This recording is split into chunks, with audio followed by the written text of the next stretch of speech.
Everyone, welcome back to my another new vlog. So ಇವತ್ತಿನ cooking ಸೀರೀಸ್ನಲ್ಲಿ ನಾನು ಸಬ್ಸಿಗೆ ಸೊಪ್ಪಿನ ಬೋಂಡ ಮಾಡ್ತಿದ್ದೀನಿ, ಅವ್ರ ಸಬ್ಸಿಗೆ ಸೊಪ್ಪಿನ pakoda, you can call anyone. So ಅದಕ್ಕೆ ಬೇಕಾಗಿರೋ ಇಂಗ್ರೀಡಿಯೆಂಟ್ಸ್ ಆನಿಯನ್, ಸೊ ಸಬ್ಸಿಗೆ ಸೊಪ್ಪಿತ್ತು ಮೇಯ್ನ್ ಇಂಗ್ರೀಡಿಯೆಂಟ್, ಮತ್ತು ಕೊತ್ತಂಬರಿ ಸೊಪ್ಪು, ಸ್ವಲ್ಪ ಚಿಲ್ಲೀಸ್. ಸೊ ನಾನಿಲ್ಲಿ ಕೊತ್ತಂಬರಿ ಸೊಪ್ಪು ಹಾಕಿ ಸಬ್ಸಿಗೆ ಸೊಪ್ಪನ್ನ ಸಣ್ಣದಾಗಿ ಕಟ್ ಮಾಡ್ಕೊತಿದ್ದೀನಿ.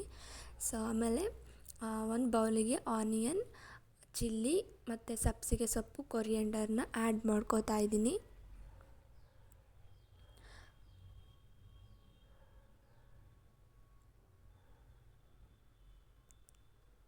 ಸೊ ಎಲ್ಲ ಇದನ್ನು ಆ್ಯಡ್ ಮಾಡಾದಮೇಲೆ ಇಂಗ್ರೀಡಿಯೆಂಟ್ಸ್ನ ಸ್ವಲ್ಪ ಸಾಲ್ಟ್ ಹಾಕಿ ಆಮೇಲೆ ಗ್ರಾಮ್ ಫ್ಲೋರ್ ಅಂದರೆ ಕಡಲೆ ಹಿಟ್ಟನ್ನು ಹಾಕ್ತಾಯಿದ್ದೀನಿ.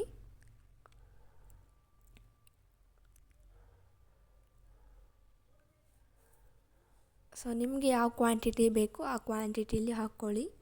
ಸೊ ಅದಕ್ಕೆ ಸ್ವಲ್ಪ ನೀರನ್ನ ಮಿಕ್ಸ್ ಮಾಡಿ ಕಲಿಸ್ಕೋಬೇಕು. ಸೊ ಸೊಪ್ಪು ಎಲ್ಲ ಹಾಕಿದ್ದೀನಿ.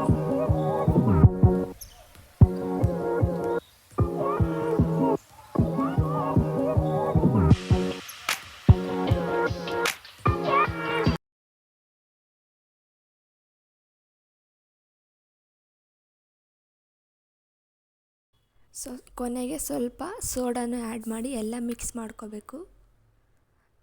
ಸೊ ನನಗೆ ಸ್ವಲ್ಪ ಪಕೋಡ ಟೈಪ್ ಬೇಕು ಅಂತ ನಾನು ಸ್ವಲ್ಪ ಗಟ್ಟಿಗೆ ಕಲಿಸ್ಕೊಂಡಿದ್ದೀನಿ, ಮೀನ್ಸ್ ರಾ ಕನ್ಸಿಸ್ಟೆನ್ಸಿ ಇರಲಿ ಅಂತ.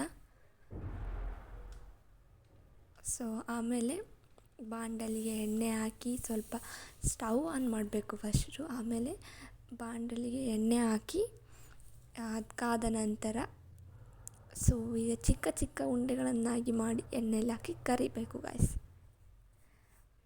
ಸೊ ನನಗೆ ಕುಕ್ಕಿಂಗ್ ಮಾಡೋದು ಅಂದರೆ ಒಂಥರ ಇಷ್ಟ ಒಂದೊಂದು ಟೈಮ್. ಸೊ ನನಗೇನಾದರೂ ತಿನ್ನಬೇಕು ಅನ್ನಿಸ್ದಾಗ ನಾನೇ ನಮ್ಮ ಅಮ್ಮನ ಹತ್ರ ಕೇಳಿ ಯಾವ ಥರ ಮಾಡೋದು ಅಂತ ಎಲ್ಲ ಕೇಳಿ ಮಾಡ್ತೀನಿ. ಸೊ ಅಮ್ಮನೂ ಸ್ವಲ್ಪ ಎಲ್ಪ್ ಮಾಡ್ತಾರೆ, ನಾನೇನು ಫುಲ್ ಮಾಡಲ್ಲ, ಬಟ್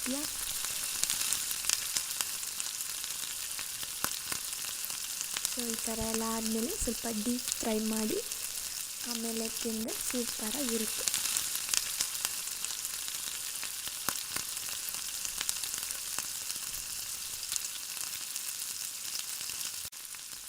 ಸೊ ನಾನು ಈ ಥರ ಬೇಯಿಸಿದ್ದೀನಿ.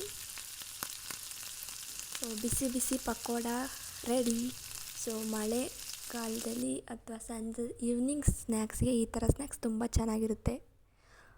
Hope you guys are like this video ಅಂತ ಹೇಳ್ತಾ, don't forget to subscribe, like and comment.